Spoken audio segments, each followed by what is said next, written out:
Saudara-saudari, Injil kita pada hari ini diambil dari Injil Matius bab 23 ayat 1 sampai 12.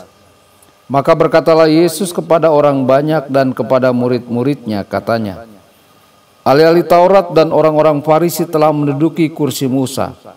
Sebab itu turutilah dan lakukanlah segala sesuatu yang mereka ajarkan kepadamu.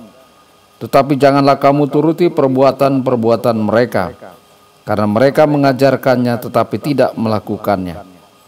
Mereka mengikat beban-beban berat, lalu meletakkannya di atas bahu orang, tetapi mereka sendiri tidak mau menyentuhnya. Semua pekerjaan yang mereka lakukan hanya dimaksud supaya dilihat orang. Mereka memakai tali sembayang yang lebar dan jubah yang panjang. Mereka suka duduk di tempat terhormat dalam perjamuan dan di tempat terdepan di rumah ibadat. Mereka suka menerima penghormatan di pasar dan suka dipanggil rabi. Tetapi kamu, janganlah kamu disebut rabi, karena hanya satu rabimu, dan kamu semua adalah saudara. Dan janganlah kamu menyebut siapapun bapa di bumi ini, karena hanya satu Bapamu, yaitu Dia yang di surga. Janganlah pula kamu disebut pemimpin, karena hanya satu pemimpinmu, yaitu Mesias. Barang siapa terbesar di antara kamu, hendaklah ia menjadi pelayanmu. Dan barang siapa meninggikan diri, ia akan direndahkan, dan barang siapa merendahkan diri, ia akan ditinggikan." Demikianlah sabda Tuhan. Terpujilah Kristus.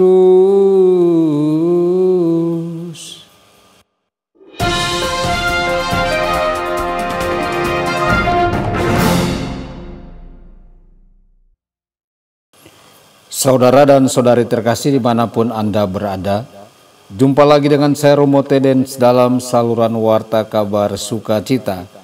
Semoga Anda semua dimanapun berada senantiasa dalam keadaan sehat dan bahagia. Saudara-saudari, bagaimana kita tahu bahwa kita sungguh-sungguh bekerja bagi Allah? Kita bekerja bagi Allah ketika kita bersedia bekerja untuknya tanpa pamrih. Tuhan memanggil beberapa misionaris untuk bekerja dengan orang miskin, yang dapat membalas kebaikan mereka dengan senyuman dan ucapan terima kasih. Misionaris lainnya bekerja dengan orang-orang miskin secara manusiawi dan rohani, yang tidak menyadari kebutuhan mereka dan tidak menghargai pekerjaan penginjilan Kristen. Para orang tua memberikan pelayanan yang panjang dan tersembunyi untuk menghidupi keluarga mereka, seringkali tanpa menerima ucapan terima kasih yang sederhana.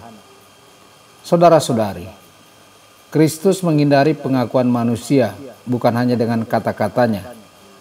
Ketika orang-orang ingin menjadikannya raja, Dia bergegas pergi untuk memberitakan kabar baik di tempat lain.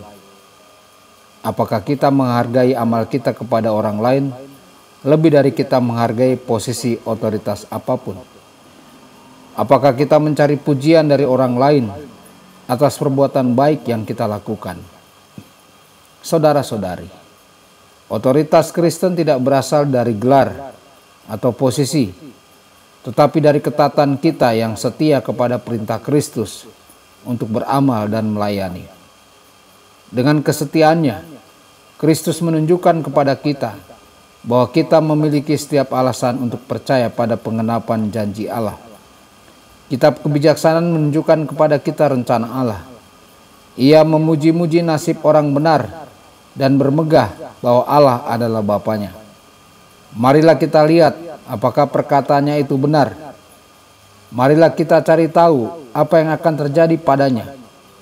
Sebab jika orang benar itu adalah anak Allah, Ia akan membelanya dan melepaskannya dari tangan musuh-musuhnya.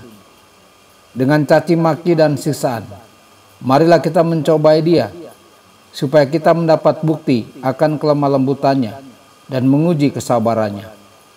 Marilah kita menghukum Dia dengan kematian yang memalukan, karena menurut perkataannya sendiri, Allah akan menjaganya. Saudara-saudari, salib adalah tuntutan kita untuk kemuliaan. Dan apabila aku ditinggikan dari bumi, aku akan menarik semua orang datang kepadaku. Saudara-saudari, Kristus tidak meninggikan dirinya agar orang lain memperhatikannya. Ia menolak untuk meninggikan dirinya. Ia menolak tempat terhormat dalam perjamuan makan. Ia duduk bersama para pemungut cukai. Tempat terhormat di rumah-rumah ibadat, mereka mengusirnya, dan sapaan khusus di pasar-pasar. Mengapa kamu menyebut aku baik? Tidak ada yang baik selain daripada Allah saja. Diamnya Yesus membuat Pilatus marah. Tidakkah engkau berbicara kepadaku? Tidak tahukah engkau bahwa aku berkuasa untuk membebaskan engkau, dan aku berkuasa untuk menyalibkan engkau? Saudara-saudari, mereka meminta Kristus untuk meninggikan dirinya dengan turun dari kayu salib, dan Kristus menolak. Inilah ujian sesungguhnya dari kepercayaan dan kasih kita. Percaya bahwa Allah sungguh-sungguh peduli kepada kita ketika Dia memperkenankan kita disalibkan karena kita setia, dan mengasihi penyaliban itu dengan memikulnya dengan sukarela demi kebaikan banyak orang. Tuhan Yesus memberkati dan menyertai Anda semua. Sabda Allah adalah kebenaran.